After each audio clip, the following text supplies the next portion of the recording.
2020 তাতে সব থেকে বেশি জোর দিয়েছে স্কিল এডুকেশনের উপরে। সেই জন্যই কি প্রায় 8,500 স্কুল বন্ধ করে দিল? এই রাজনীতিতে আসার পর যদি সব থেকে বেশি স্যাক্রিফাইস কাউকে করতে সে হচ্ছে স্বাভাবিকভাবে আমার স্ত্রীকে। সুকান্তদা পৌঁছতে গেল, তাকে ঘিরে প্রায় মেরে ফেলার চেষ্টা করা। ওই যে বলছিলাম না, মন্ত্রী থাকবো কি থাকবো না, সাংসদ থাকবো কি থাকবো না। বালুরঘাটের মাটি, তার খবর কিন্তু এখন সর্বত্র। মোদের জীবন কদিনের তরে, তোমার মহিমা হোক মা অমর। নমস্কার।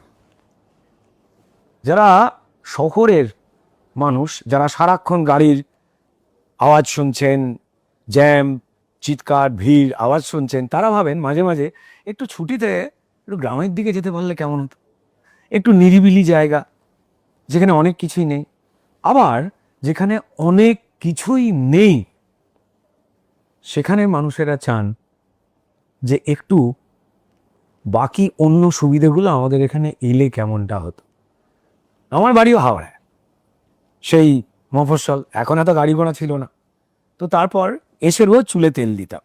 কেন এই কথাগুলো বলছি? কারণ একটা ধারণা থাকে লোকজনের, এবার সেই ধারণাগুলো যারা ভাঙে তারা বাকিদের কাছে একটা চমৎকার উদাহরণ হয়ে যায়। ঠিক তেমনই আমি একজন দাদার সঙ্গে কথা বলবো। দাদা মানে ওই দাদা নয় যে দাদা খুব অনুপ্রেরণার সঙ্গে বিভিন্ন জায়গায় গজিয়ে উঠেছে। এটা এমন একজন দাদা যার সঙ্গে পরিষ্কার হাত ধরে গল্প করতে ইচ্ছা করে, আড্ডা মারতে ইচ্ছা করে। আর পরিষ্কার মাঝে মাঝে একটু বয়স কাছাকাছি হলে বলতে, জিজ্ঞাসা করতে সাহস হয়, কি করে পারলে গো? তেমন আর দাদা রয়েছেন আমাদের সঙ্গে, আমার দাদা সুকান্ত মজুমদার। নমস্কার ভিঞ্চিদা। এই যে ভিঞ্চিদাটা বলতে গেলেই পরে যখন টপিক আসবে তখন বলবো।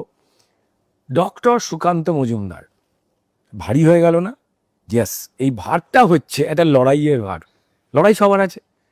এবার বিরাট আমরা যে কোনো আড্ডায়, যে কোনো জায়গায় আমরা কেন্দ্রীয় মন্ত্রী হিসেবে যখন ওই বালুরঘাটের ওখান থেকে একটা ছেলেকে দেখতে পাই, তখন প্রচুর মানুষ স্বপ্ন থাকে। শুধু সেটা বালুরঘাটে আটকে নেই, তা যখন দেখেন যে আমাদের শ্রদ্ধেয় প্রধানমন্ত্রী নরেন্দ্র মোদীজি তার সঙ্গে মিটিং করছেন, দেশের মানুষের কি করে ভালো হবে সেটা নিয়ে আলোচনা করছেন, তখন কেউ কেউ আমরা ফ্ল্যাশব্যাকে চলে যাই যে এই আলোচনাগুলো তো আমরা পাড়াতে করতাম, সেটা করতে করতে কি করে ওখানে পৌঁছে যাওয়া যায়, কোন লক্ষ্য থাকলে, কোন পরিশ্রম থাকলে।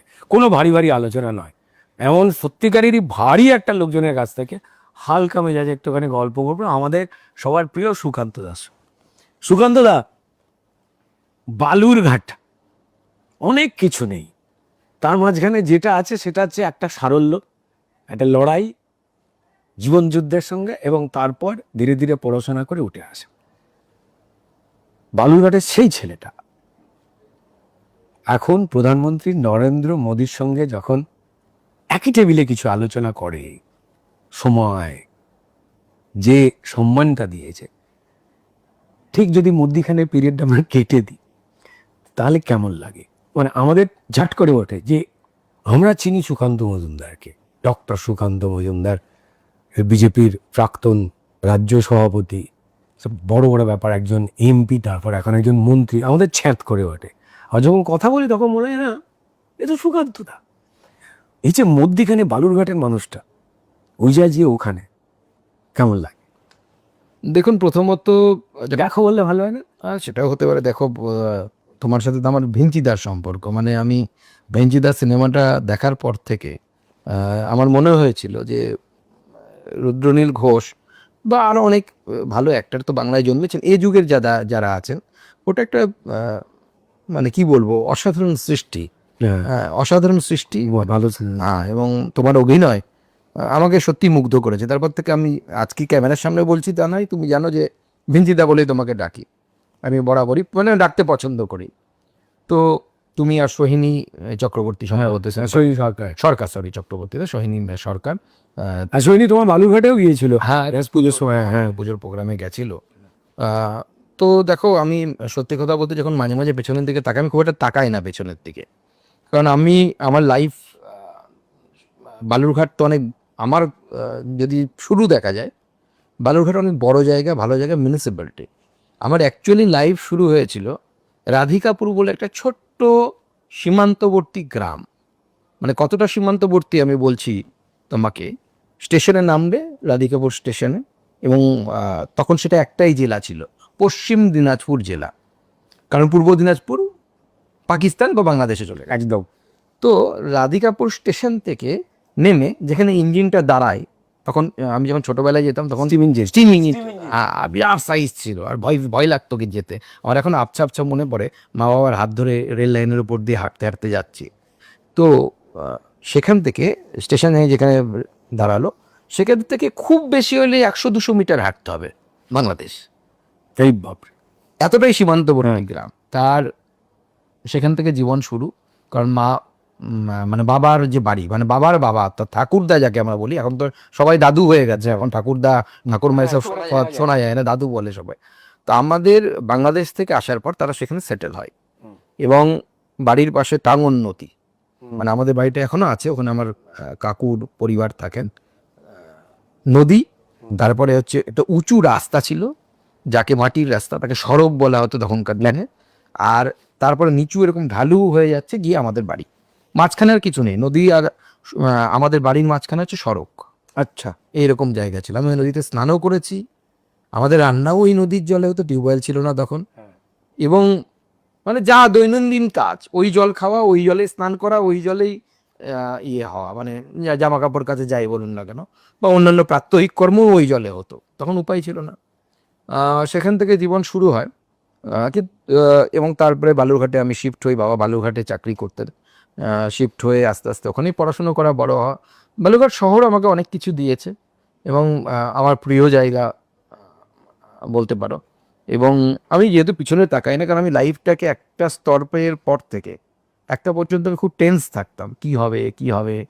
একটা সময়ের পর থেকে আমি এটাতে বিশ্বাস করি যে লাইফ যেরকমভাবে সামনে আসে, বল যেরকম ক্রিকেটের বল, খুব সুন্দর এই ধোনি সিনেমার বিখ্যাত ডায়লগটা, তুম হর গেম পে তো ছক্কা নেই মারতে, কখনো বাউন্সার হয় তখন ডিক করতে হয়, তো কখনো লুজ বল পেলে 6 মারতে হয়।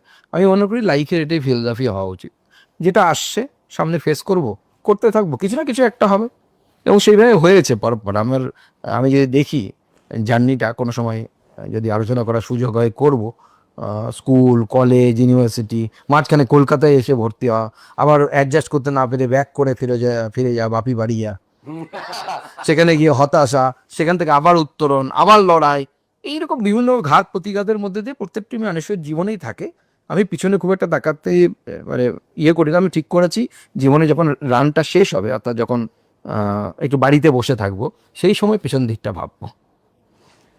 বালুরঘাট ওই নদীর তীর, সেখান থেকে মধ্যিখানে সড়ক, তারপর একটা বাড়ি, একটা কল, যে কলের জলটাই ছিল সব কাজে ব্যবহার করবার, হ্যান্ডপাম্প, নদীর জল, নদীর জল। কল নয়, কলও ছিল না তখন, নদীর জল। তখন কলও ছিল। হ্যাঁ, ইলেকট্রিসিটি ছিল না। হ্যাঁ।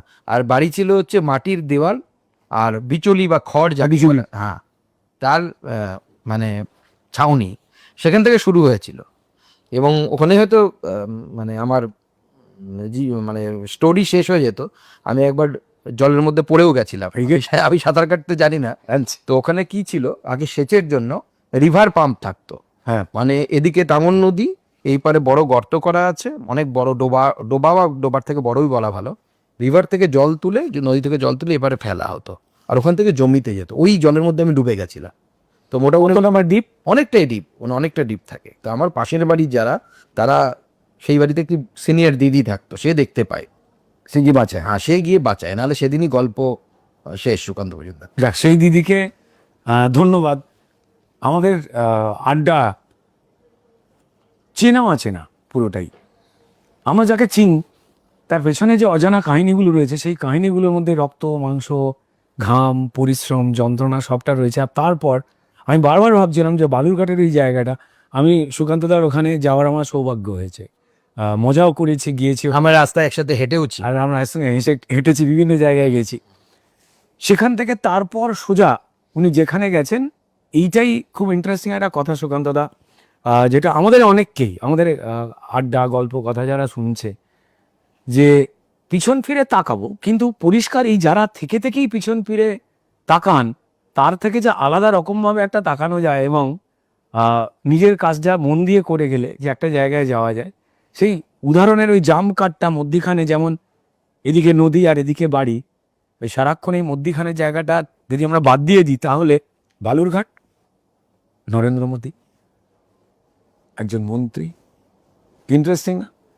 তো সেই ইন্টারেস্টিং গল্প তোমাদের এগোবে। বালুরঘাট বললে যেটা না বললেই নয় সেটা হচ্ছে, জানি এটা এটা সুকান্তদাকে বলতেই হবে, বালুরঘাট মানে কোথাও একটা সংস্কৃতি চর্চার অবশ্যই একটা বিরাট নাটক, বলে দিই জায়গা, থিয়েটার নাটক। তো সেটা নিয়ে আমার মনে হয় একটু একটু তো জানতে ইচ্ছা করবেই বালুরঘাটে। দেখুন, বালুরঘাটের থিয়েটারের যে কালচার, সে কালচার তো বহু পুরনো কালচার। বিরাট একাঙ্ক নাটকের জনক যিনি বাংলা নাটকে, মন্মথ রায়, তার সেখানে কর্মভূমি বলা ভালো। এবং শুধু তাই নয়, তার রচিত কারাগার যে নাটক, সেই সময় এমন ইংরেজ আমলে এমন একটা আলোড়ন তৈরি করেছিল যে সেই নাটককে তারা ব্যান করতে বাধ্য হয়। তো স্বাভাবিকভাবে সেই একাঙ্ক নাটক, সেখান থেকে নাটক চর্চা শুরু। বহু দল আছে সেখানে নাটকের।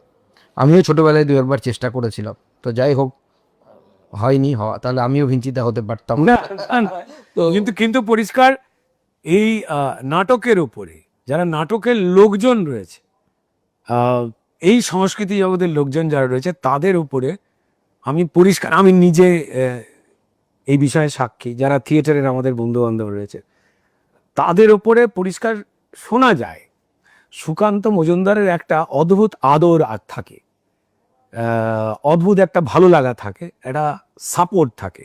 মানে এটা আমি শুনতে পাই অলিগলি পাকস্থলিতে যখন, তাই হ্যাঁ সুকান্তদা বললেন যে এটা ভালো করে করো। একজন বিখ্যাত মানুষ যিনি পদ্ম সম্মানে ভূষিত হলেন, হরিমাধব বাবু। হরিমাধব বাবু, তিনি এই বালুরঘাটেরই মানুষ। বিভিন্ন মানুষ যখন পদ্ম সম্মানে ভূষিত হন আমাদের বাংলার, আমার খুব ভালো লাগে। কিন্তু এই হরিমাধব বাবু যখন এই সম্মানে সম্মানিত হলেন, আমি হরিমাধব বাবুকে চেনা, সুকান্ত মজুমদারকে পরিষ্কার জিজ্ঞেস করছি, কতটা ভালো লাগাটা অন্যরকম হয়েছে। দেখুন, বিরাট ভালো লাগা। তার কারণ হচ্ছে, আমার জেলা থেকে কেউ তো পদ্ম পুরস্কার পাননি কোন, এবং ওনার অবদান নিয়ে বালুরঘাট কলেজে পড়াতেন, যে কলেজের আমি ছাত্র। এবং হরিমাধববাবু অনেক মিথ। লাস্ট যে নাটক ওনার আলোড়ন তুলেছিল তিতীর্থ, ওনার সংস্থা, সেটা হচ্ছে দেবাংশী। এটা দূরদর্শনে পর্যন্ত দেখানো হয়েছিল, আমি তখন স্টুডেন্ট ছিলাম। তো স্বাভাবিকভাবে তার সাংসদ হওয়ার পর তার বাড়িতে আমার মোটামুটি 2বার কি 3বার যাওয়ার সুযোগ হয়েছিল। অসুস্থ ছিলেন তখন, বয়স হয়ে গেছিল খুব। আমার আজও মনে আছে যে আমি তখন দার্জিলিং গভর্নমেন্ট কলেজে চাকরি করছি। তখন ওখানে একজন বাংলার অধ্যাপক ছিলেন, আমরা কৌশিকদা বলতাম, এখন আমার পুরো নামটা মনে নেই। তো কৌশিকদা কলকাতারই মানুষ, উনিও নাটক লিখতেন, ইংরেজির অধ্যাপক কিন্তু নাটক লিখতেন বাংলায়। উনি বলেছিলেন আমাকে যে তোদের ওখানে মিথ চালু আছে জানিস? আমি বললাম হ্যাঁ, কি মিথ বলুন। বলছেন উনি, যে বালুরঘাট বাস স্ট্যান্ডে নেবে যদি কোনো রিক্সাওয়ালাকে বলা যায়, তখন এই টোটো ফোটো আসেনি, সেই যুগের কথা বলছি, 2008, 9, 10 এই প্যাডেল রিক্সা। হ্যাঁ, প্যাডেল রিক্সা। তো সেই রিক্সাওয়ালাকে বললে পরে যে হরিমাধব বাবুর বাড়ি যাব, এবং প্র্যাকটিক্যালি নিয়ে যেতে পারতো। এই ধরনের মানে মিথ ছিলেন আর কি, পরিষ্কার। আর বলতে হতো না যে কোন গলিতে কোন বাড়িটা। এই ধরনের মানুষ ছিলেন। এবং বহু শিল্পী তৈরি করেছেন। দেকিত্ব সংস্থা তার নিজের হাতে তৈরি। তার একটু ভগ্নদশা হয়েছে বর্তমানে, আমিও চেষ্টা করছি কিছু করা যায় কিনা। আমি তো আহ্বান জানাবো যারা এই লাইনটাকে ভালোবাসেন, কাজ করেন, তাদের সবাইকে যে আসতে একসাথে আসুন, আমরা তিতীর্থকে আরো একটু ভালো করে তৈরি করি। তার এই পদ্ম পুরস্কারটা তার সারা জীবনের যে সংগ্রাম, তার প্রাপ্তি। আমার একটু খারাপ লাগছে যে উনি যদি থাকতেন, গত বছরই ওনার দেহ, মানে উনি তার স্থূল দেহ ত্যাগ করেছেন। তো উনি জীবিত থাকা অবস্থায় পেলে আমি খুব খুশি হতাম। 1 বছর পরে পেলেন, কিন্তু তবুও ওনার যে কাজ, আমার মনে হয় এই কাজ বহু মানুষকে, কারণ দেখুন, নাটক করা তো সহজ বিষয় নয়। আপনি ভালো জানেন, মানে তুমি ভালো জানো যে এখন নাটক করে আর গাচ্ছাদনের ব্যবস্থা হয় একদমই নেই। এবং যারা এই ছোট ছোট শহরে, মফস্বল শহরে নাটকটাকে বাঁচিয়ে রাখতে চায়, তাদের জন্য এটা অনেকটা অনুপ্রেরণা যোগাবে বলে আমার মনে হয়। না, এটা খুব ইন্টারেস্টিং সুকান্তদা। সেটা হচ্ছে যে কি হয়, এক একটা মানুষের জন্য আমরা ওভারঅল কতগুলো, আমাদের পশ্চিমবঙ্গ এত বড় একটা রাজ্য, এত ধরনের তার মাটি, তার গড়ন, তার আবেগ, সেই জায়গাগুলো ওপর ওপর জানি, কিন্তু যখন তোমাদের মতো মানুষ যখন একটু মানুষের ভালোবাসায় ঈশ্বরের আশীর্বাদে আলাদা হয়ে ওঠেন, তখন আমরা সেই জায়গাগুলোকে জানবার সুযোগ পাই। এবং এই কথাটা শুনতে শুনতে আমার মনে হলো, আমি জানি না এখানে যারা বালুরঘাটের বা পার্শ্ববর্তী এলাকার মানুষ রয়েছেন কাছাকাছি, যে অন্তত এইটুকু নিশ্চিত, আমি অন্য সাবজেক্টগুলো শুধু বাদ দিচ্ছি, আর শুধু যারা শিল্পী রয়েছেন, যারা নাটকের লোকজন, আমি এটা বলতে পারি যে তাদের এই নাট্যশিল্প বা নাট্য চেতনা তৈরি করবার জন্য যে জায়গাগুলো, সেইখানে কিন্তু একটা সহযোগিতার হাত, একটা পোক্ত হাত আমরা দেখতে পাচ্ছি। তো এটা আমরা যারা থিয়েটার নাটক করে বড় হয়েছে, আমারও মফস্বলে হাওড়া। এবং আমি মনে করি রুদ্র, যে দেখো বাংলা বাঙালিকে বিশেষ কতগুলো স্যালিয়েন্ট ফিচার দ্বারা চেনা যায়। তো সেটা প্রত্যেকটা জাতিরই হয়তো আছে, আমি যতগুলো জাতি দেখার সুযোগ পেয়েছি, কিন্তু বাঙালির ক্ষেত্রে এটা আরও বেশি প্রমিনেন্ট। তার মধ্যে নাটক, এবং নাটকের মধ্যে দিয়ে সামাজিক বার্তা বা রাজনৈতিক বার্তা দেওয়া, সে পথনাটিকা হতে পারে, বা উৎপল দত্তের টিনের তরোয়ার হতে পারে, বা এই ধরনের যে নাটকগুলো আছে যার মধ্যে দিকে দিয়ে কোনো রাজনৈতিক বার্তাও যেতে পারে। এটা কিন্তু বাঙালির হচ্ছে সংস্কৃতি বা বাঙালিয়ত্ব যদি তাকে বলো, বা বাঙালিয়ানা, তার কিন্তু একটা অন্যতম স্যালিয়েন্ট ফিচার, যেটা জলজল করা দরকার। এবং সেই জন্যই আমার মনে হয় যে বাঙালি এবং বাঙালিত্ব বা বাঙালিয়ানা কে যদি টিকিয়ে রাখতে হয়, বাঙালির নাটককে টিকিয়ে রাখতে হবে। নাটক হচ্ছে একটা integral part of Bengali culture. হ্যাঁ, একটা বড় মানে ওই সিদ্ধানার যে কশেরুকাগুলো থাকে তার মধ্যে একটা খুব গুরুত্বপূর্ণ। আমি গল্প করতে করতে একটা জিনিসের জায়গায় আপনাদের জানি, কিছুদিন আগেই একটা ঘটনা ঘটেছিল যে হরিবাবুর মতোই যখন আমাদের প্রসেনজিৎ চ্যাটার্জি, আমাদের বোম্বাদা, তিনি যখন পদ্ম সম্মানে সম্মানিত হলেন, তো তখন সুকান্তদা গিয়েছিলেন তাকে অভিবাদন জানাতে, এবং আমারও সৌভাগ্য হয়েছিল যে একই সঙ্গে যাওয়ার। বোম্বাদা বাড়িতে এমনি যাই, এমনি আড্ডা মারি, কিন্তু এই দিনটা যাওয়াটা, মানে সুকান্ত মজুমদার, তার সঙ্গে সঙ্গে পদ্ম পুরস্কার, সেইটার একটা অন্য তিথি বলা যায় একটা। এবং সেখানে সুকান্ত একটা ইন্টারেস্টিং কথা বলেন, তার এই সংস্কৃতি শুধুমাত্র পড়াশোনার জগৎ যেটাকে নিয়ে সুকান্তদা থাকেন, বটনি, উত্তরবঙ্গ ইউনিভার্সিটি, বালুরঘাট, এই সমস্ত কিছুর পর যখন তিনি পরিষ্কার এসে বলেন যে বাংলা ফিল্ম ইন্ডাস্ট্রির ক্ষেত্রে যে খবরগুলো আমাদের মন খারাপ করে, এমনটা তো হওয়ার নয়, সেই ক্ষেত্রে ইন্ডাস্ট্রিটাকে সাহায্য করবার জন্য আমার যতটুকু সামর্থ্য আছে আমি ততটাই করব। এইটা না কোথাও পরিষ্কার একজন শিল্প অনুরাগী কি হয়, যারা রাজনৈতিক ক্ষেত্রে সফল হন, যাদের দিকে মানুষ তাকিয়ে থাকেন, তারা মনে করেন যে অনেকেই মনে করেন যে চলতে ফিরতেই তিনি নিশ্চয়ই জিন্দাবাদ কর্মসূচি সফল হোক এটা বলছেন। তার বাইরে যে একটা দাদা রয়েছে, বলছিলাম দাদা খুব আদরের একটা শব্দ, মানে ওই দাদা নয়, একটা বিশ্বাসের শব্দ, সেই জায়গাটা পেয়েছি। সুকান্ত দাদার সঙ্গে যখন আড্ডাই হচ্ছে এই বিষয়টা নিয়ে, এই দাদা টাদা বলতে গিয়ে উঠে এলো স্কুল কলেজে এই ডানপিটে ছেলে, তাদের মধ্যে একটু দাদা টাদা হওয়ার প্রবণতা আছে। যে স্কুলে পড়াশোনা হয়েছে সেইখানে এরকম দুষ্টু কেউ ছিল, মানে যে বিরক্ত করতো সবাইকে, তারপর সবাই মিলে একটু দিয়ে দানাদান হয়েছে তা কেউ বা কিছু না, আমরা সেই সময় বড় হয়েছি না, যখন দুরন্তপনাটা একটা পার্ট অফ দ্য লাইফ ছিল।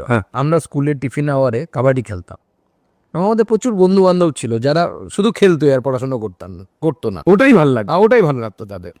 আমি চেষ্টা করতাম দুটোকে ব্যালেন্স করার জন্য, কখনো পড়াশোনার দিকে একটু বেশি বেশি নজর, কখনো ইয়ের দিকে, খেলাধুলোর দিকে চেষ্টা করা। ভালো খেলোয়াড় ছিলাম না কোনো, কিন্তু কোনটা খেলতে ভালো লাগতো? আমি ক্রিকেট খেলতে বেশি ভালো লাগতো, কারণ আমাদের সময় ক্রিকেটই সব থেকে জনপ্রিয় খেলা। কিন্তু আমি ক্রিকেট এবং ফুটবল নিয়মিত খেলতে যেতাম।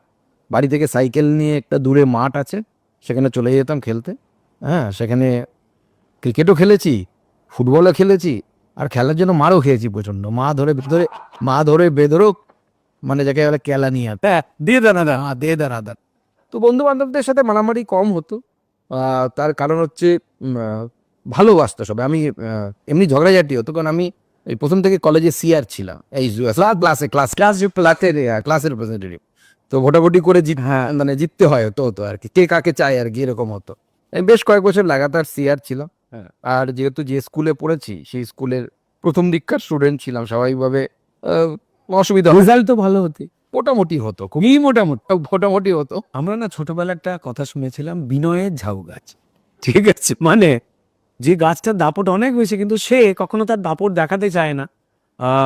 এখানেই না, যে যে যত বেশি করে ভেতরে ভারী হয়, সমৃদ্ধ হয়, সে কিন্তু পরিষ্কার বাইরে থেকে ঝুঁকেই থাকে, আমি কিছু নেই বলে। হ্যাঁ, আমার সামনে যেমন এক দাদা বসে রয়েছে আর কি।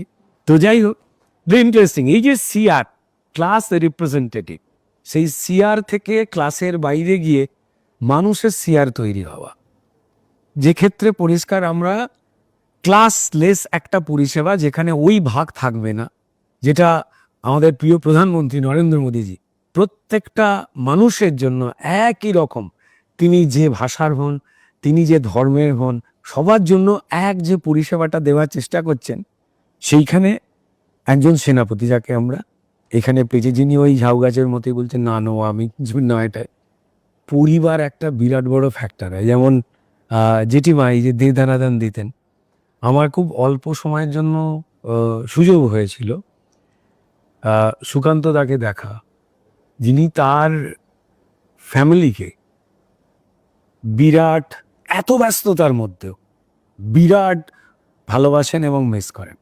আমাদের মনে আছে আমাদের একটা সাংস্কৃতিক অনুষ্ঠান হয়েছিল, সেই সময় আমি সুকান্ত দার মেয়েকে পেয়েছিলাম। আমার ফ্যামিলি তখন এখানে এসে একদম কোইন্সিডেন্টালি আর কি, খুব সুন্দর হয়ে গেছিল। আমরা মঞ্চে উঠেছিলাম, সাংস্কৃতিক একটা অনুষ্ঠান হচ্ছিল, ফ্যামিলির বৌদি তো, তিনিও শিক্ষকতার সঙ্গে। হ্যাঁ, উনি স্কুলে পড়ান। হ্যাঁ, বৌদির পুরো নামটা দাদা? কোয়েল চৌধুরী। আচ্ছা, উনি কোন সাবজেক্ট পড়া?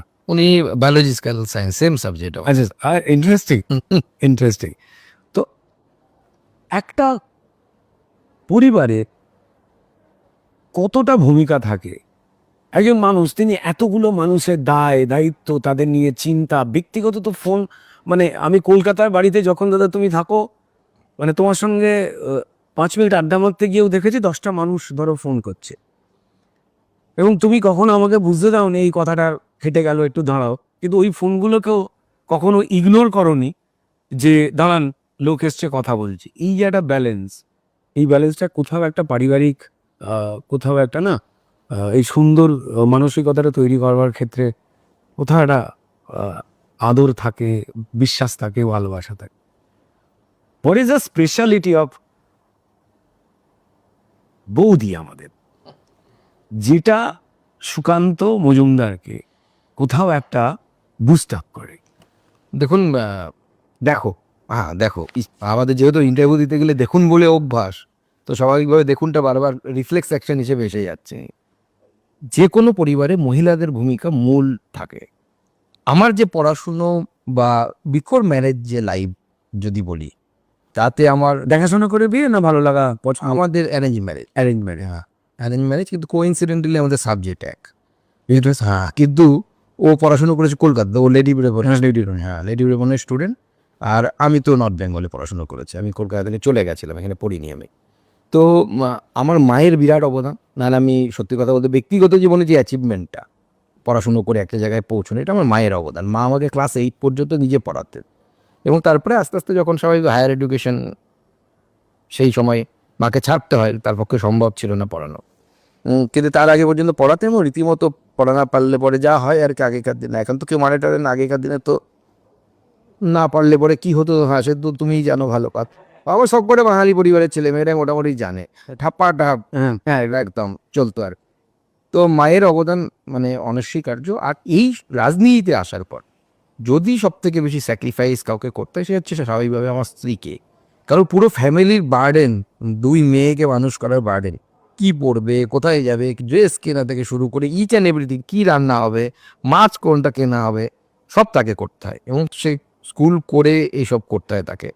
তো তার স্যাক্রিফাইস ছাড়া কোনো মানে এটা সম্ভব ছিল না, আমার পক্ষে তো রাজনীতি করা সম্ভব ছিল না। যখন সন্দেশখালিতে অত্যাচার চলছে, অন্যায় চলছে, তার বিরুদ্ধে যখন সুকান্তদা পৌঁছতে গেল, তাকে ঘিরে প্রায় মেরে ফেলার চেষ্টা করা, ঠিক এই সময় আমাদের যারা দর্শক বন্ধুরা রয়েছেন তাদের না অনেকে জানতে ইচ্ছা করে যে সেই সময় পরিবারের উৎকণ্ঠা কেমন কতটা হয় এবং তাঁরা এটা কি করে সামলান। আমরা আহ, বৌদির আলোচনা করছি, সুকান্ত দাস স্ত্রীর, এটা খুব ইন্টারেস্টিং।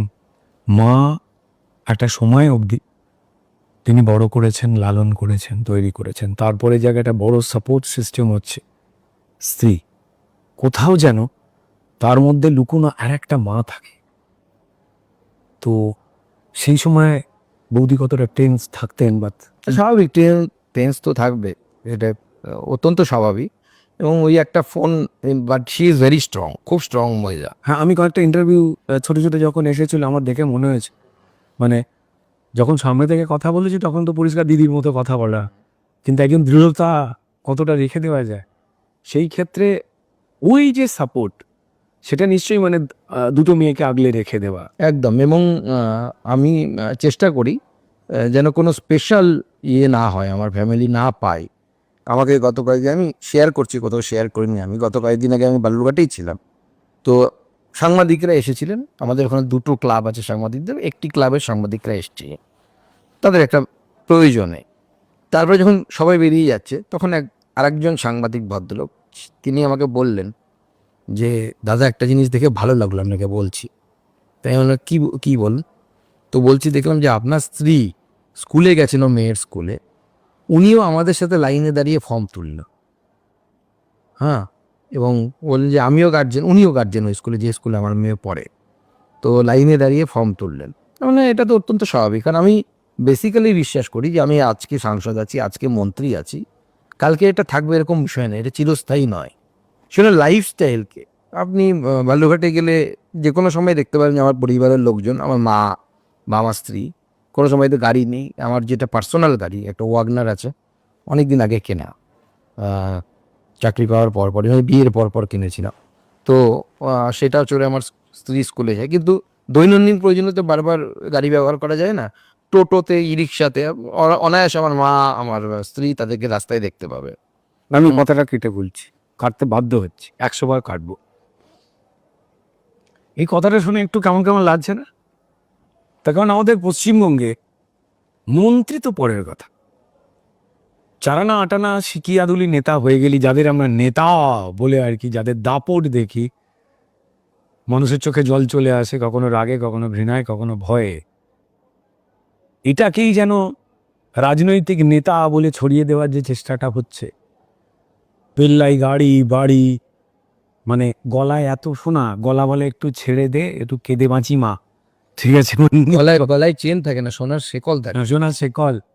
তার বাইরে গিয়ে একজন কেন্দ্রীয় মন্ত্রী খুব স্বাভাবিকভাবেই সে বলছে যে তার পরিবার কেমন করে থাকে। আমি চুপ করেছিলাম, আমি এবার বলছি আমি এটা জানি, আমি খবরটা রাখি। বালুরঘাটের আমার কিছু চেনা জানা মানুষ রয়েছেন, থিয়েটারেরও কিছু, তো কথায় কথায় যখন এটা বেরিয়ে আসে, এমনটাই বোধহয় হওয়া উচিত। আর এই কথা বলতে বলতে একজন বাবা যে বসে রয়েছেন এখানে, যিনি মন্ত্রী, যিনি রাজনৈতিক একজন ব্যক্তিত্ব, যার কথার মধ্যে থেকে মানুষ যেমন শিক্ষার খোঁজ পায়, রুচির খোঁজ পায়, ঠিক তেমনই খোঁজ পায় ভদ্র আচরণ কি হওয়া উচিত। তার দু মেয়ে, আজকে পশ্চিমবঙ্গে যে অবস্থাটা, সুকান্ত মজুমদার মন্ত্রী থেকে আমি বললাম যে পরিচয়টা মুছে ফেলুন, মুছেই তো মানে কখনো ক্যারি করেন না এটা ঘাড়ে করে ওজন করে, ক্যারি করার মতো কোনো জিনিস নয় তো, তো নিজের অ্যাচিভমেন্ট নয়, মানুষের দেয়া। এইটাই না মানে ওই বলছিলাম, যত ভারী হয় ভেতরে, সমৃদ্ধ হয় মানুষ, তত নমনীয় হয়। মানে এটা আমরা জানি, জানাচ্ছি। ওই চেনা অচেনা, চেনা মানুষটার বাইরে আরেকটা যে অচেনা মানুষ, যেটা আমাদের নিউজ ক্যামেরাগুলো খুঁজে পাওয়ার সময় পায় না, সেটা বাবা সুকান্ত মজুমদারের চিন্তা হয় নারীদের নিয়ে যে যে ধরনের যন্ত্রণার খবরগুলো বেরিয়ে আসে, সেগুলো নিয়ে কি মনে হয়? না, একদম, কারণ নারী নিরাপত্তা নিয়ে তো পশ্চিমবঙ্গের অবস্থা আর কারো কাছে অগোচরে রাখার মতো নয়। এবং আমিও টেনশনে থাকি, বিশেষ করে যখন বাড়িতে থাকি। সে সময় আমার যে বড় মেয়ে, স্বাভাবিকভাবে সে ক্লাস 10-এ এখন পরীক্ষা দিচ্ছে সিবিএসসি বোর্ডে। তো ওর বন্ধু বান্ধবের বার্থডে পার্টি হয়, রেস্টুরেন্টে কোথাও নেমন্তন্ন করে, হ্যাঁ নেমন্তন্ন করে, তো যেতে হয় সেখানে। ও যতক্ষণ না আসে ততক্ষণ বারবার আমি ফোন করি না, ওর মাকেই বলি, আমার স্ত্রীকে, যে দেখো ফোন করে কোথায় আছে কি হচ্ছে। কারণ যে কোনো মা বাবারই মেয়েদেরকে নিয়ে, বিশেষ করে যেহেতু নারী সুরক্ষায় আমাদের অবস্থান এত নিম্ন দিকে আমরা যাচ্ছি, এবং একের পর এক যে ধরনের পৈশাচিক ঘটনা ঘটছে, যে কোনো বাবাই এ নিয়ে দুশ্চিন্তায় থাকে। এবং সেই অপরাধীদের যতক্ষণ না পর্যন্ত খবর ভাইরাল হয়ে যাচ্ছে, লোকে জেনে যাচ্ছে, ততক্ষণ পর্যন্ত কিছু হচ্ছে না। হ্যাঁ, শাসক দল ঘনিষ্ঠ যদি অপরাধীরা হয়ে থাকেন তাদের পুলিশ পাশে রেখেও এরকম করে খুঁজে দেয়। খুঁজে পাওয়া যায় না তাদের, তারা অদৃশ্য হয়ে যায়। হ্যাঁ। তারা ওই শুনেছিলাম জাপানে নাকি মাঝে একটা এরকম কোন একজন বিখ্যাত ফিজিসিস্ট একটা কাপড় বা এরকম আবরণ তৈরি করেছিল, যা মানুষকে কিছুটা হলো নাকি অদৃশ্য করে দিতে পারে। বা জেমস বন্ডের সিনেমায় গাড়ি দেখেছি যে অদৃশ্য গাড়ি, বা টম ক্রুজের সিনেমায় সেই ধরনের মনে হয় হয়ে যায় পুলিশ, এরকম অদৃশ্য একটা আস্তরণ পড়ে যায় এবং তাদেরকে খুঁজে পাওয়া যাচ্ছে না বলে পশ্চিমবঙ্গ পুলিশ। মজার ব্যাপার আর কি, পশ্চিমবঙ্গ পুলিশকে নিয়েও যদি নাটক টাটক লেখো আমার মনে হয় চলবে খুব ভালো। দুর্ভাগ্যজনক আর কি, যে সেটা হচ্ছে যে আমাদের পুলিশ পরিষ্কার মানুষকে রক্ষা করতে যে দায়িত্ব তার পালন করা উচিত, যারা মানুষকে জ্বালিয়ে পুড়িয়ে মারছে তাদের রক্ষা করতেই বড় বেশি করে ব্যস্ত হয়ে গেছে। চাইবো তাদের ওই যন্ত্রণাটা কেটে যাক, তারা যন্ত্রণায় আছে যে বলে। চিন্তিত প্রত্যেকটা বাবা মা, তিনি যখনই সুস্থ চিন্তার, তিনি চিন্তা করেন তার মেয়েটা বড় হচ্ছে, আর দুর্ভাগ্যজনকভাবে এটা পশ্চিমবঙ্গের পথঘাট হয়ে গেছে, যেখানে ও ফিরতে প্রবলেম হবে না তো।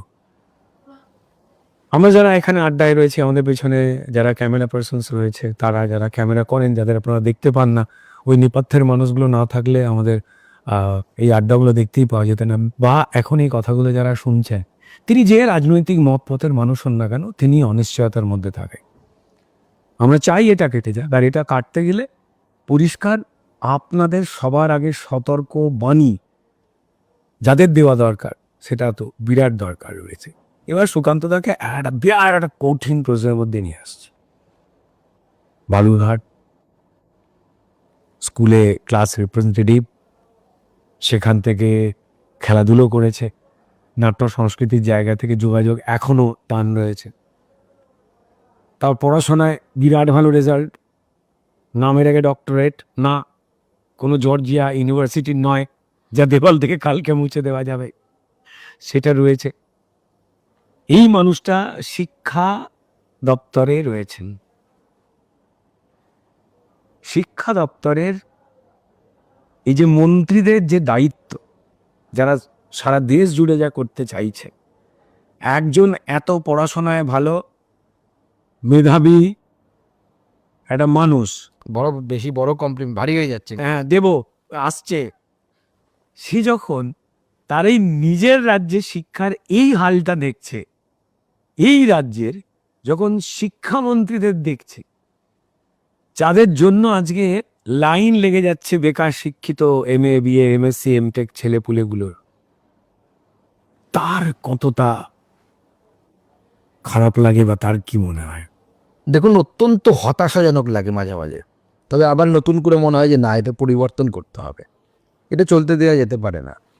দেখুন, গোটা বিশ্বে এই মুহূর্তে দেখো ভাই, রুদ্রনিন্দা চেঞ্জ হচ্ছে ব্যাপারটা, যে শিক্ষা কি, এখন যে শিক্ষাটা আমরা যেদিকে পৃথিবী যাচ্ছে, এখন তো ভারতবর্ষ বা কোনো একটি রাজ্য আলাদা করে নিজেকে কোকুন তৈরি করে রাখতে পারে না, এখন শিক্ষাটা হয়ে যাচ্ছে স্কিল বেসড। আগে লোকে জিজ্ঞেস করতো যে কিরে তুই MA করেছিস বা MSc MCom করেছিস, এখন কিন্তু সেই যুগ নেই। এখন এমপ্লয়াররা জিজ্ঞেস করছে তুমি কি পারো, হাতে স্কিল কি আছে। এমনকি ভারতবর্ষে শুরু হয়ে গেছে, ভারতবর্ষে জোহো বলে একটি কোম্পানি আছে, যার ভারতীয় মেল টেল হয়েছে, আপনারা সবাই শুনেছেন মাঝখানে। তারা একটা এক্সাম নেয়, এক্সামের কোনো পরীক্ষা লিখিত পরীক্ষা নয়, সেখানে স্টুডেন্টরা যায়, তাদের ডিগ্রি দেখা হয় না, কোনো ডিগ্রি নাও থাকতে পারে, তাকে একটা প্রবলেম দেওয়া হয়, সমস্যা দেওয়া হয়, তার সলিউশন তাকে করতে হবে কোডিংয়ের মাধ্যমে, বা এরকম ইঞ্জিনিয়ারিংয়ের ছেলেরা জেনারেলি ডেভেলপ পারে আর কি, অনেক ইঞ্জিনিয়ারিং পাস না করেও অনেকে পড়তে পারে। তো স্বাভাবিকভাবে যারা পারে তাদেরকে স্টাইপেন্ড দিয়ে নেওয়া হয় এবং তাদেরকে চাকরিও দেওয়া হয়, তাদের ডিগ্রি দেখা হবে না, রেকর্ডের জন্য হয়তো সে রেকর্ড হবে, হতে পারে একটা BA পাস করা ছেলে যে ইঞ্জিনিয়ারিং পড়েনি, কিন্তু সে এত ভালো কোডিং করছে যে তাকে সেই জায়গায় তাকে এনগেজমেন্ট দেওয়া হয়। এই যুগে শিক্ষা ব্যবস্থাটা আমূল পরিবর্তন হচ্ছে। ভারত সরকার যে আমাদের ন্যাশনাল এডুকেশন পলিসি 2020 তাতে সব থেকে বেশি জোর দিয়েছে স্কিল এডুকেশনের উপরে। স্কিলিংটাকে আনতে হবে। আগে যেগুলোকে এক্সট্রা কারিকুলার অ্যাক্টিভিটিস বলা হতো, এখন সেগুলো এক্সট্রা নয়, ওটাই আসল জায়গায় যাচ্ছে। তুমি দৌড়তে পারো, ভালো স্কিল এটা তোমার। তো এই যে বিষয়, কেউ ভালো মানে মেকানিকের কাজ জানে, এটা তার স্কিল। তো পশ্চিমবঙ্গে শিক্ষা ব্যবস্থার এই পরিবর্তনটা প্রয়োজন। আচ্ছা, তাহলে তো সেই জন্যই কি প্রায় 8,500 স্কুল বন্ধ করে দিল? দেখুন, স্কুল বন্ধ যেটা হয়েছে এই রাজ্যে, এবং আমার মনে হয় যে পশ্চিমবঙ্গের মতো রাজ্যে, কারণ এত ভালো হিউম্যান রিসোর্স, এত ভালো ছাত্রছাত্রী, এত ব্রেন আমরা ভারতবর্ষের খুব কম জায়গায় পাবো। আজও বিজ্ঞানে আমি এই কেন্দ্রীয় ইনস্টিটিউটগুলোতে যাই, দিল্লি আইআইটি ডাইরেক্টর বাঙালি, সেখানে বসে তার পরিষেবা দিচ্ছে। বিভিন্ন আমাদের খড়গপুর আইআইটি যদিও বাংলায়, তার ডাইরেক্টর বাঙালি। এরকম বহু ইনস্টিটিউট আছে, আমি নাম এখন মধ্যে লিস্ট থাকলে বলে দিতে পারতাম আমি। বহু এনআইটি, বহু ট্রিপল আইটি, আইআইটি তো বলে দিলাম আমি, এবং বিভিন্ন সিএসআইআর যে গবেষণা, তার যে টপ মোস্ট সায়েন্টিস্টদের মধ্যে ম্যাক্সিমাম হচ্ছে বাঙালি। কিন্তু এর পরে আমাদের এই যে জেনারেশনটা উঠে আসছে, আপনি দেখুন, জানি ইঞ্জিনিয়ারিং পাশ করলো, আমার ধরুন 5-7 ব্যাচ আগে থেকে এবং আমার পরেও যারা পাশ করে যাচ্ছে, তাদের গন্তব্য কোথায়? আচ্ছা, আমরা যদি একটু ভাবি, গত 5 বছরে বা 10 বছরে আমাদের যে সমস্ত নাম করা ইঞ্জিনিয়ারিং কলেজ আছে, Jadavpur engineering college, Jadavpur university, আমাদের বেসু যেটা আর কি শিবপুর ইঞ্জিনিয়ারিং কলেজ নামে যা পরিচিত, এই দুটো টপ মোস্ট ধরা হয়। আগে যারা ভালো র্যাঙ্ক করতো জয়েন্টে, তখন দুটোর মধ্যে কোনো এদের কোনো একটা চুজ করতো। তাদের লাস্ট 10 বছরের বিভিন্ন স্ট্রিমের টপার যারা, প্রথম 5 জন, প্রথম 10 জন, যে করে তারা কোথায় আছে খোঁজ নেওয়া যাক তো। ভাতার লাইনে এখন দেখতে পাওয়া গেছে। কিছু হয়তো ভাতার লাইন এখন থাকতে পারে, যারা এখন রিসেন্টলি বেরিয়েছে, কিন্তু আপনি 10 বছরে যাদেরকে সবার গন্তব্য হচ্ছে, বাংলায় নেই, বাংলার বাইরে দক্ষিণ ভারতে কোথাও আছে। আমি নিজে গিয়ে দেখেছি, আমার ব্যাচমেট কিছু আছে, তাদের সাথে যোগাযোগই আছে, সিনিয়র যারা, তাদেরকে আমি গেছি, দেখেছি হায়দ্রাবাদে তারা আছে, বাঙালি সমিতিতে এসেছে। শুধু তাই তাদের সঙ্গে আমারও পরিচয় হয়েছে, হ্যাঁ। যে তারা বলেছেন যে আপনাদের ডক্টর সুকান্ত মজুমদার, আমরা বন্ধু, মানে হ্যাঁ, যেমন ব্যাঙ্গালোরে গিয়ে অগাধ বাঙালি যখন দেখতে পেয়েছি, এবং বলতে অসুবিধা হচ্ছিল তো কথাদের সঙ্গে কথায়, তারা বলছিল যে আমরা না এখানে চলে এসে আগে মন খারাপ হতো, এখন যারা ওখানে পড়ে রয়েছে, পশ্চিমবঙ্গে যে অবস্থা, আমাদের তাদের জন্য মন খারাপ হয়। এই যে স্কিলের কথা সুকান্তদা, যেটা তুমি বলছিলে, যে আজকে স্কিল ওরিয়েন্টেড যেখানে শিক্ষা হবে, যেখান থেকে কাজ হবে, যেটাকে নিয়ে কেন্দ্র সরকার প্রত্যেক মুহূর্তে তোমরা গবেষণা করছো, আলোচনা করছো, না, আমরা চাইছি যে ন্যাশনাল এডুকেশন পলিসিটা এখানে ইমপ্লিমেন্ট হোক, কিন্তু হতে তো দিচ্ছে না। বলছে পার্শিয়ালি আমরা হতে দেবো, স্কুল এডুকেশনে দেবো না, হায়ার এডুকেশনে দেবো। লাভ কি হবে? আমাদের এখানে খবর স্কিল তো ক্লাস 8 থেকে শুরু করতে হবে। না, আমরা খবর পেলাম যে এখানে কেউ কেউ বলছে যে এই গরু চুরি, বালি চুরি, তারপর চাকরি চুরি, এগুলোকে নাকি স্কিল এডুকেশনের মধ্যে, এখানের যারা এই সরকারের খুব ঘনিষ্ঠ পণ্ডিত, তারা নাকি সরকারকে বুদ্ধি দিচ্ছে এবং সরকার খুব খুশি। না, সেটা হতে পারে, কিন্তু তাহলে তো তাদেরকে কালিকাট ইউনিভার্সিটিতে পাঠাতে হবে। হ্যাঁ, ও হচ্ছে তো ওখানেই ওই ইউনিভার্সিটিতে বালি সিমেন্ট পড়ে গেছে, বলছে মে মাসের পরেই নাকি বিল্ডিং। আর তিলজলা কোথায় একটা ইউনিভার্সিটি আছে, এই দুটো ইউনিভার্সিটিতে এগুলো বিশেষভাবে। তিলজলা ল্যান্ড ইউনিভার্সিটি আছে ওরা, কি করে জলা জমিতে হঠাৎ করে পরের দিন দেখতে পাওয়া যায় যে এটা গোডাউন হয়ে গেছে। তো এই ধরনের জায়গা চলছে। কেন্দ্র সরকার আগে ছিল জল ধরো জল ভরো, এখন জলাভূমি ধরো মাটি ফেলো, এই প্রকল্প চলছে। মাটি বড়, মাটি ভরো প্রকল্প। দেখুন, আড্ডা গল্পের মাঝখানে মাঝখানে অনেকগুলো অলিগুলি দিয়ে আমরা আছি। আচ্ছা সুকান্ত মজুমদার, সেটা হচ্ছে যে নাটক, গান, এগুলো পছন্দের, যে কোনো সুস্থ রুচিশীল ব্যাপারের মধ্যে পরিষ্কার সুকান্তদার সাপোর্ট আছে, জানতে পারা যায়। কোনো ছড়া, কবিতা বা আবৃত্তি মানে মনে আছে, মানে মনে করার সময় আছে? না, এখন তো আর কবিতা পড়া হয় না। তো স্বাভাবিকভাবে যখন ছোট ছিলাম, বিভিন্ন কবিতা আবৃত্তিতে নাম, কম্পিটিশনে নাম দিতে হতো, যেরকম বাঙালিদের হয় আর কি। তো তখন খুব টেন্স থাকতাম আমি, তো স্বাভাবিকভাবে প্রাইস জোটেনি আর কি সেই সময় আর কি, ছোটবেলা। তারপরে যখন আমি বড় হই, মানে যখন কলেজে পড়ি, তখন আমার একটা ওই কলকাতা থেকে ফিরে যাওয়ার পর একটা কায়াকল্প ঘটে আর কি, সত্যি কথা বলতে। তখন থেকে আমি স্ট্রেচ ফ্রেন্ডলি হয়ে উঠি।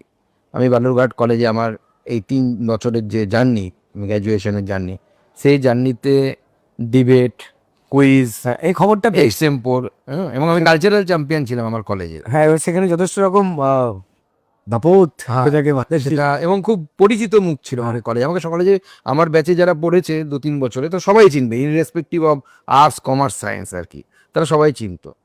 হ্যাঁ, কবিতা আবৃত্তি তো করেছি। হ্যাঁ, এই যদি 2-4 লাইন মানে আমরা প্রশ্ন কবিতাটা সব খুব করতাম।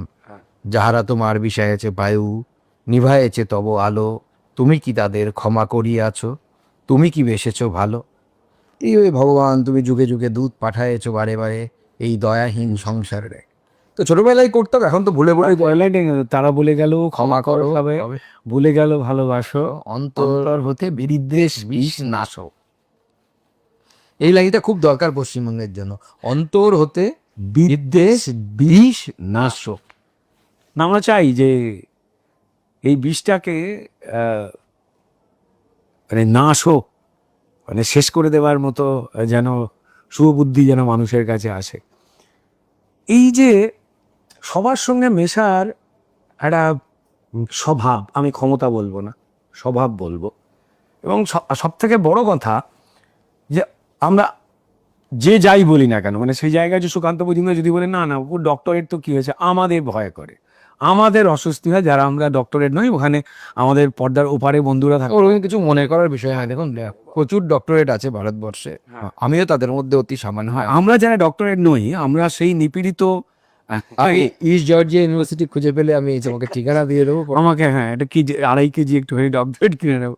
তো এই যে আমরা যেমনটাই হই না কেন, যারা এই ধরনের মানুষ হন, তাদের কাছে তো মানে কি আছে ডক্টরেট, এই যেমন আর কি বললো টল্লো গেছে। তবে আমি সিরিয়াসলি বলছি, আমি অন্তত যারা নই, তারা হয়তো অন্য কোনো কাজে আমরা ইন্টারেস্টিং কাজ করার চেষ্টা করছি বা করছেন আপনারা। কজন পারে তোমার মতো অভিনয় করতে, সেটা ভেবে দেখেছো কোন না? এই ধরনের অভিনেতা হওয়া এটা ভাগ্যের ব্যাপার। আমিও তো স্বপ্ন দেখি যে একদিন আমি তোমার সাথে অভিনয় করব। না না, এরকম একটা থিয়েটারের প্ল্যান হোক।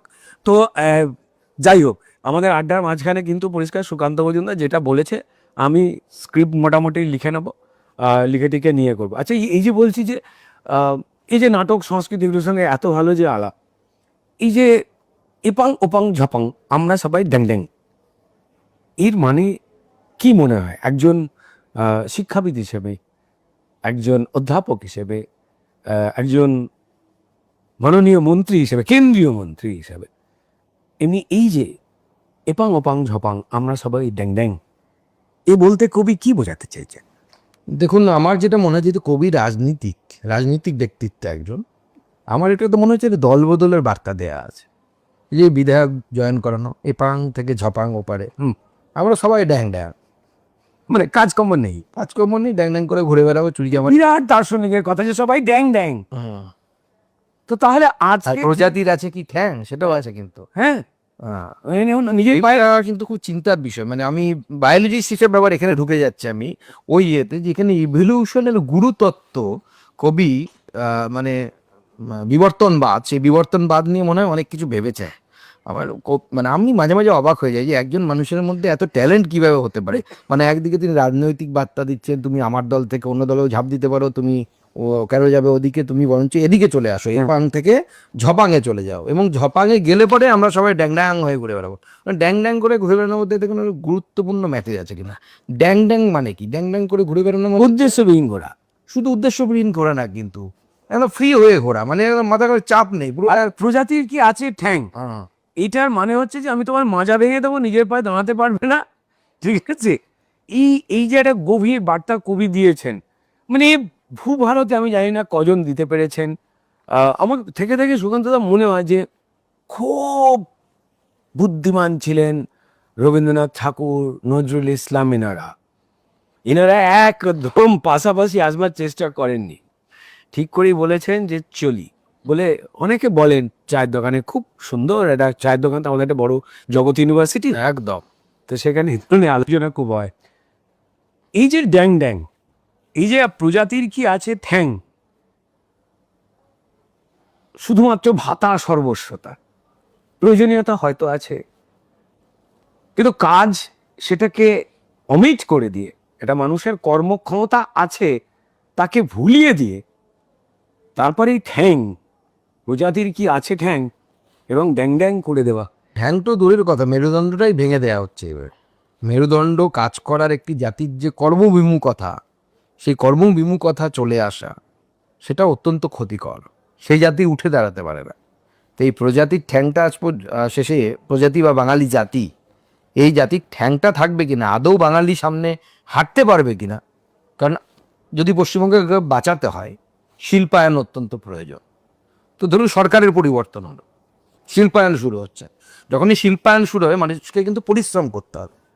আজকে অন অ্যান অ্যাভারেজ যারা যত পরিশ্রমী তারা তত বেশি স্বাভাবিকভাবে তারা মানে রোজগার বেশি করবে, এবং যোগ্যতমের উদ্বর্তন আমাদের বিজ্ঞানেও আছে এবং সমাজেও সেটাই হয়। যারা যত বেশি পরিশ্রম করবে তারা অন্যদেরকে ছাপিয়ে যাবে। আজকে অন্যান্য রাজ্যগুলোতে যারা রাজনৈতিক ব্যক্তিত্ব আছেন, সে যে দলেরই মুখ্যমন্ত্রী হন না কেন, তারা অনেক বেশি পরিশ্রম করছেন যে শিল্পকে কিভাবে নিজের রাজ্যে নিয়ে আসতে হবে, শিল্প কিভাবে আসবে আমার রাজ্যে। ড্যাং ড্যাং করে ঘুরে ঘুরে তো শিল্প আসবে না। আমি এখানে বছরে একটা ওই ঝালমুড়ি খাওয়ানো না বিরিয়ানি খাওয়ানোর একটা আমি সভা করব, তাতে আমি গল্প দেবো যে আমি তো আপনাদেরকে 1500 টাকা করে দিচ্ছি, আপনারা ঘুগনি বানান সেটা বিক্রি করুন, এটা চলতে পারে না। কোনো শিল্পপতি এই গল্প শুনবে না। সেজন্য বেশ আমার মনে হয় গত 1-2 বছর আগে বড় বড় শিল্পপতিরা ভারতবর্ষে তারা এসেছিল, তারা কিন্তু প্রমিস করেছিলেন যে এত ডলার আমরা বা এত ভারতীয় মুদ্রায় আমরা এখানে ইনভেস্ট করব। আদানি থেকে শুরু করে অনেকেই এসেছিলেন, কেউ কিন্তু কিচ্ছু করেন। আগামী 1 দশকে বলে গেছেন, 10 বছরের কথা বলে গেছেন, তারা হয়তো ভেবেছেন 10 বছরের মধ্যে নিশ্চয়ই পরিবর্তন হবে, তখন আমরা আসব। এই জায়গাটা ভাবা দরকার যে বাঙালি যুব সমাজ আগামী দিনে কোথায় যাবে। আমরা কত বছর যাদবপুর থেকে, গেসু থেকে বা অন্যান্য ইঞ্জিনিয়ারিং ওয়েরাইটি দুর্গাপুর থেকে পাশ করা ছেলেগুলোকে কত বছর ধরে আর ব্যাঙ্গালোর, হায়দ্রাবাদ, আহমেদাবাদ বা দিল্লি এই জায়গায় এক্সপোর্ট করতে থাকে। আমাদের এখানেও তো কলকাতাতেও তো তাদের কাজ দরকার। কলকাতাতে বলা হয় এই নিউ টাউন এখন নাকি প্রচুর আইটি হচ্ছে, কিন্তু বাস্তবিকতা কি? এখানে যারা আইটি সেক্টরে কাজ করেন মাইনে কত পান? চোখের জলের মানে হ্যাঁ, লেখা রয়েছে মাইনে। এটা মাইনে বলা যায় না, মাইনে বলার মতো মাইনে নয়। ওই ছেলেগুলোই যদি বেঙ্গালুরুতে চলে যায় তাহলে তার ডবল টাকা পাবে প্রায়, ডবল ট্রিপল পাচ্ছে। তো এই জায়গায় আমাদের ভাবা দরকার যে আমরা কতদিন এভাবে উদ্দেশ্যহীনভাবে এই মুহূর্তে বাঙালি জাতিকে জাল যিনি লিড করছেন তিনি সত্যিই ড্যাং ড্যাং করছেন, মানে কোনো উদ্দেশ্যবিহীনভাবে ঘুরে বেড়াচ্ছে। 50 বছর পর বাংলা কোথায় যাবে, তার ব্লু প্রিন্ট কোথায়? আমরা শিল্প নিয়ে আগামী 25 বছরে কি করব, কোন কোন শিল্পপতিকে ডাকবো? আমরা সব নেব, মিশালি বানালে হবে না। প্রত্যেকটি জায়গার একটা করে, যেমন ধরুন ফার্মাসি ইন্ডাস্ট্রি এবার বায়োফার্মাতে প্রচুর টাকা দিয়েছে সরকার, 10,000 কোটি টাকা বাজেট করেছে। এর লাভটা নিতে গেলে তার প্ল্যানিং কি হবে? ফার্মা সেক্টর কোম্পানিগুলোকে আমি কিভাবে এখানে অ্যাট্রাক্ট করব, যাতে যে ছেলেগুলো আমাদের সরকারি বা বেসরকারি কলেজে বি ফার্ম পড়ছে তাদের জব ক্রিয়েশন হতে পারে। তার প্ল্যানিং নেই তো কোনো। এই যে রাজ্য বাজেট আমরা দেখলাম, রাজ্য বাজেট কেন্দ্র বাজেটের পরে হলো, সেই বাজেটে কি বলা হচ্ছে, লক্ষ্মীর ভান্ডার বাড়ানো হবে। ভালো কথা, কোনো ক্ষতি নেই তাদের মধ্যে। আমি তাকে বলছি যে ঠিক আছে, খুব ভালো সিদ্ধান্ত করেছেন, বাজেটে আপনারা লক্ষ্মীর ভান্ডার বাড়াচ্ছে, কিন্তু এই যে কেন্দ্র একটা বাজেট তৈরি করলো, আমরা তারা এই সেক্টরে এত টাকা, ইলেকট্রনিক্স ক্ষেত্রে আগে যেটা চলছিল আগে থেকে ইলেকট্রনিক্স, সেমিকন্ডাক্টর সব মিলে 40,000 কোটি টাকা, এগুলোকে ক্যাচমেন্ট এরিয়া তৈরি করতে হবে। মাছ তো ঘুরে বেড়াচ্ছে, কিন্তু মাছকে যদি আমি টোপ না দিই, মাছ তো আমার কাছে আসবে না। অন্য যে টোপ পাবে সেখানে এত বড় মার্কেট, এত মানে সমৃদ্ধ ম্যান পাওয়ার নানান ধরনের, তার ইউটিলাইজেশন নেই, জিরো ইউটিলাইজেশন। এই যে সারা পশ্চিমবঙ্গ তো সুকান্ত মজুমদার ঘুরে বেড়ায়, এত মানুষের সঙ্গে কথা বলে। 2026 চূড়ান্ত লগ্নের আগে সুকান্ত মজুমদার তিনি কি বদলটা দেখতে পাচ্ছেন মানুষের ইচ্ছায়? দেখুন, মানুষ এই বর্তমান যে সরকার, সেই সরকারের প্রতি যাকে বাংলায় বীতশ্রদ্ধ বলে, সেই বীতশ্রদ্ধ আলটিমেট পরাকাষ্ঠায় পৌঁছে গেছে, সর্বোচ্চ পরাকাষ্ঠায়। এর উপরে আর মানুষ বীতশ্রদ্ধ হতে পারে না। মানে আগে যেটা হতো না, একজন মহিলা মুখ্যমন্ত্রী হওয়ার জন্য, বা উনি যেভাবে থাকেন আমাদের মাননীয় মুখ্যমন্ত্রী, তার জন্য তার বিরুদ্ধে আমি অন্ততপক্ষে কলকাতায় অসম্মানজনক কথাবার্তা বলতে কাউকে শুনিনি, বা নেগেটিভ কথাবার্তা বলতে সবাই অ্যাভয়েডই করতো। মহিলা একদম বাঙালি সংস্কৃতিতে মহিলাদেরকে অনেক বেশি সম্মান সূচক শব্দ ব্যবহার করা হয়, বা সম্মানের জায়গা দেওয়া হয়, বা দেওয়া হতো বলা ভালো। তো এখন যে ধরনের শব্দবন্ধ ব্যবহার হচ্ছে বাসে, আমাদের কাছেও তো খবর আসে, আমি বাসে গুনি না এটা ঠিকই, কিন্তু আমাদের বিভিন্ন সোর্স থেকে খবর আসে, তাতে মানুষ প্রচুর কমন পিপল। হ্যাঁ, সুকান্ত মজুমদার যে জেলায় যে সে সামাজিক কাজ হোক, রাজনৈতিক কাজ হোক যায়, প্রচুর মানুষের সঙ্গে কথা বলে, এবং কিছু কিছু লোকজন আছেন যারা একটু আলাদা করে হয়তো শুধুমাত্র পার্টি কর্মীদের সঙ্গে কথা বলছেন, তিনিও দরকারি কাজ করছেন। কিন্তু সুকান্ত মজুমদারের ক্ষেত্রে বলা যে ওই কাজটা করার পাশাপাশি চারজন যদি কেউ দেখা করতে আসে, যদি সে তার পার্টির লোকও না হয়, তাকে ডেকে বলে যে হ্যাঁ বলুন কি হয়েছে। না, এটা এটা আমি বিশ্বাস করি যে আমি সাংসদ যেহেতু, যারা আমাকে ভোট দেননি, যারা তৃণমূল কংগ্রেসকে ভোট দিয়েছে আমার লোকসভা কেন্দ্রে বা গোটা রাজ্যে, আমি তাদেরও সাংসদ। আমার তাদেরও যে কাজ আসবে সেই কাজকে আমরা সেইভাবেই করার চেষ্টা করব, ঠিক যেরকম আমাদের মাননীয় প্রধানমন্ত্রী করেন। উনি পশ্চিমবঙ্গের এত লোককে, গোটা দেশে 80 কোটি, আর পশ্চিমবঙ্গে ধরুন 6 কোটি 7 কোটি লোককে উনি রেশন দিচ্ছেন রাজ্য সরকারের লিস্ট অনুসারে। তো সেই রেশনের মধ্যে তো বাজ বিচার তো উনি করছেন না, যে কে আমাকে ভোট দেয় কে ভোট দেন না, তাদের সবাইকে দিচ্ছেন তিনি। শুধু তাই রাজধর্ম পালন করার জায়গাটা পরিষ্কার। একদম, বা যেখানে যে রাজ্যে ধরুন আয়ুষ্মান ভারত চালু আছে, যে রাজ্যে বিশ্বকর্মা যোজনা চালু আছে, সে রাজ্যে তো কংগ্রেসকে ভোট দেন এরকম লোক নেই, এরকম তো নয়। প্রচুর মানুষ আছে যারা কংগ্রেসকে ভোট দেন, কিন্তু সেই কার্ড নিয়ে সেই কংগ্রেসের লোকও সমান সুযোগ সুবিধা পাচ্ছেন। এবং বাংলার রাজনৈতিক পরিবেশটা আমাদের পরিবর্তন করতে হবে। বিগত বেশ কয়েক বছর ধরে, আমি শুধু তৃণমূল কংগ্রেসের আমলটাকে দোষ দেব না, তার আগে থেকেই এখানে বিরোধী দল করা মানে সে আমার শত্রু। তার মানে এই একসময় আমরা এটাও দেখেছি যে অন্য দল করলে পরে তার বাড়িতে, বিয়ে বাড়িতে কেউ যাবে না, এই ধরনের মানসিকতা। কারণ আমরা রাজনৈতিক বিরোধী, আমাদের আদর্শগত বিরোধী, কিন্তু আমরা শত্রু তো নই।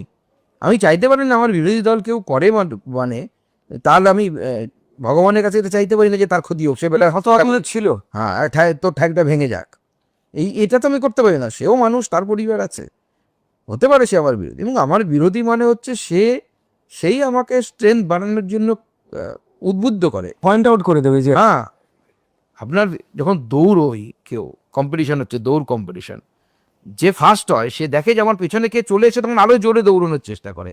তার মানে বিরোধী, সেও তো বিরোধী, কম্পিটিশনে দৌড়াচ্ছে, সে আপনাকে ইন্সপায়ার করছে আরো বেশি জোরে দৌড়ানোর জন্য। It should be the approach.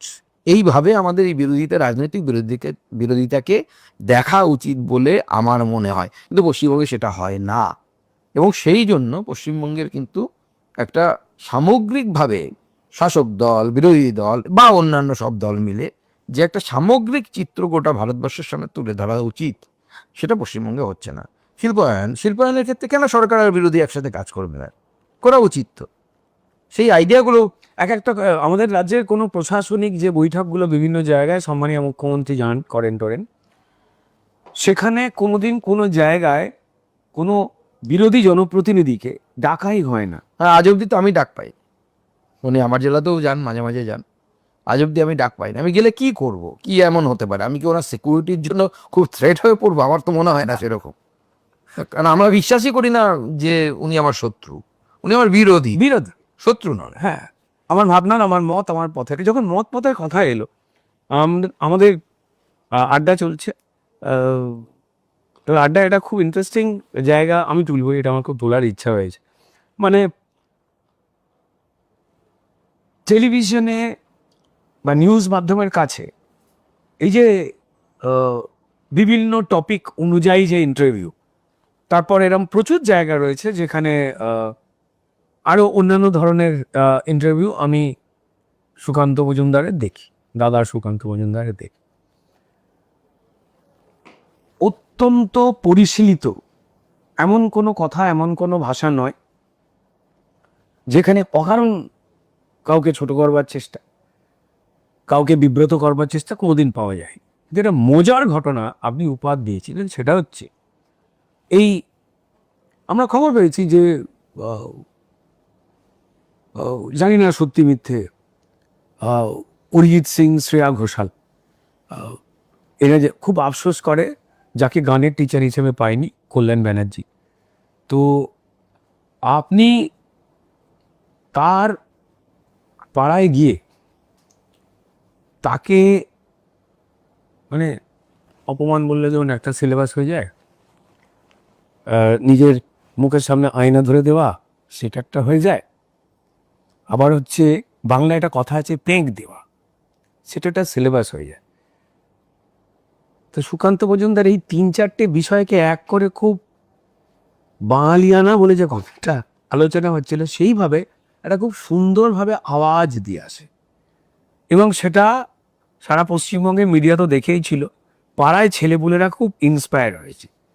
তো এই যে একদম বুকে মানে ছাতির সামনে গিয়ে একদম প্রমাণ দিয়ে দেওয়া যে যথেষ্ট হয়েছে আর নয়, এই যে এক্সপিরিয়েন্সটা, আমরা বেশ কিছু বাঙালি খুশি হয়েছি যে এটাকে দেখে। এটা কোন জায়গা থেকে মানে সিলেবাসটা তৈরি করা বা মনে হলে যেটা বলে, এবং সেখানে দাঁড়িয়ে একটা অপূর্ব ছন্দ মিলে একটা ছড়া বলেছিলেন। এখন আমি ভুলে গেছি যদিও। হ্যাঁ, হ্যাঁ, আয় কল্যাণ ফিরে আয়, এরকম কিছু একটা ছিল আর। হ্যাঁ, খুঁজছে তোকে সিবিআই, এরকম কিছু একটা ছিল আর। ঠিক আছে। তো এটা রাজনৈতিক বিভিন্ন রকম মুভমেন্ট হয়, সামাজিক মুভমেন্ট বলা ভালো। তো সেটা আমাদের একটা খুব আনন্দ দিয়েছে, যে কারণে জায়গায় আমাদের যারা দর্শক বন্ধুরা রয়েছেন তারাও নিশ্চয়ই আনন্দ পেয়েছেন। যে এভাবেও ফিরে আসা যায় বলে যেমন কথা বলা হয়, ঠিক এভাবেও জবাব দেওয়া যায়। একদম। এবং উনি বলেছিলেন যে এখানে আসুক, আয় সুকান্ত আয়।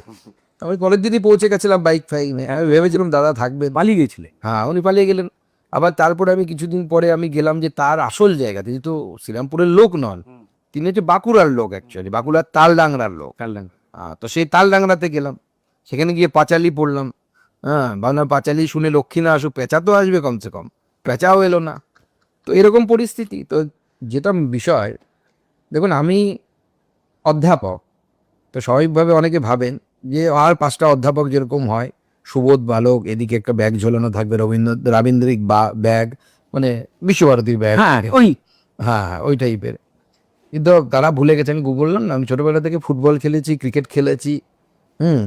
তো আমি সেই ধরনের অধ্যাপক, যে যে ভাষা বোঝে সে ভাষাতেই জবাব দিতে পারি। হ্যাঁ, কিন্তু শালীনতা বজায় রেখে অবশ্যই আমি অপশব্দ। সেটা আমরা সারাক্ষণ পাই। আর যদি এই কথাটাই উঠলো, আমার একদম শেষ কথা, আপনার সঙ্গে বিচার পরিবারের একটা নিবিড় সম্পর্ক, যদি শুরুর দিকটা আমরা জানি, আবার অনেকে তেমনটা করে জানেন না। রাষ্ট্রীয় স্বয়ংসেবক সঙ্গে সঙ্গে আপনার এই যে নিবিড় যোগাযোগ, এবং তারা যেভাবে নিভৃতে কাজ করে যান, বুঝতেও দেন না যে তারা উপকার করছেন, তারা বলেন তারা মানুষের সঙ্গে রয়েছেন, মানুষের কাজ করেন। এখান থেকেই কি পরিষ্কার, রাজনৈতিক ক্ষেত্রটা যদিও সম্পূর্ণ আলাদা ক্ষেত্র, এই যে সবার সঙ্গে মিশে যাওয়া, এই যে সবার কথা খুব গুরুত্বপূর্ণভাবে শোনা, যে না মানে তুমি আমার সমান সমান নয় তাই আমি শুনবো না, যেটা মানে আমাদের অন্যান্য প্রফেশনে প্রচুর মানুষ করেন। কিন্তু এই ক্ষেত্রে পরিষ্কার সুকান্ত মজুমদার যে অনায়াসেই এটাকে আপন করে নেয়, এই যে কথা বলে, তিনি ডাক্তার হোক, ইঞ্জিনিয়ার হোক, ডক্টরেট হন, আবার তিনি রিক্সা চালক হন, টোটো চালক হন, শ্রমিক হন, এই শেখার শুরুর যে জায়গাটা আমি বলি খুব ডিসিপ্লিনিং ওয়েতে, সেটা কি বিচার পরিবারে মানে সঙ্গের ওখান থেকে? অবশ্যই। এবং আমি একটু বড় হয়েই সঙ্ঘের সম্পর্কে আসি। যখন আমি ক্লাস 11 পড়ি, তখন রাষ্ট্রীয় স্বয়ংসেবক সংঘের সাথে আমার যোগাযোগ হয়। তারপরে শাখায় যাওয়া শুরু, সেখানে গিয়ে বক্তব্য রাখা, যেটাকে বৌদ্ধিক বলা হয় সংঘের ভাষাতে। আস্তে আস্তে সংঘের কাজ টান করা। আমি সেই ক্লাসগুলো মানে নিতে মানে বৌদ্ধিক দিতেন যেটা। হ্যাঁ, বিভিন্ন জায়গায় বৌদ্ধিক দিতে যাওয়া। আমি যেখানে যেখানে থেকেছি, সে দার্জিলিংয়ে যখন পড়াতাম তখন দার্জিলিংয়ে সংঘের কাজ করেছি। যখন শিলিগুড়িতে চলে এলাম ট্রান্সফার হয়ে, তখন শিলিগুড়িতে পড়িয়েছি। তখন আমি সেখানে সংঘের কাজ করেছি। তবে মালদাতে চলে গেলাম গৌরবঙ্গ বিশ্ববিদ্যালয়ে, সেখানে সংঘের কাজ করেছি। লাগাতার 22 বছর সংঘের কাজ করে সামাজিক জীবনে কাজ করে। এবং সংঘের যে চিন্তাধারা, মোদের জীবন কদিনের তরে, তোমার মহিমা হোক মা অমর। বাহ, মা বলতে এখানে ভারতকে বোঝানো হয়েছে, ভারতবর্ষের কথা বলা হয়েছে, ভারত মাতার কথা বলা হয়েছে। আমার এই লাইনটা আমি যখন আমার বন্ধুর বাড়িতে প্রথম গিয়ে দেখেছিলাম, আমার খুব মানে বলে না যে হৃদয়ে লাগা, আহ, সেটা আমাকে খুব মানে টাচ করেছিল, মানে একদম স্পর্শ করে গেছিল। সেখান থেকে আস্তে আস্তে সঙ্গের কাজ, আত্মত্যাগ, এরকম হাজার হাজার মানুষ শুধুমাত্র দেশের জন্য, অনেকে আধ্যাত্মিক কারণে সন্ন্যাসী হন, পরিবার ছেড়ে দেন, আলাদা বিষয়, কিন্তু দেশ সমাজের জন্য পরিবার ছেড়ে দেয়া, নিজের পুরো জীবনে বিয়ে থা না করে, চাকরি বাকরি কিচ্ছু না করে, কাজ না করে, ইদং ন মম ইদং রাষ্ট্রায় স্বাহা, এই যে মন্ত্র বলা, মানে এই চারটিখানি কথা না, মানে সমাজে থেকে, সমাজের সমস্ত লালসা, ভোগ, কামনা সব থেকে দূরে থেকে এইভাবে রাষ্ট্রের সেবা করে, এটা আমাকে টেনেছিল।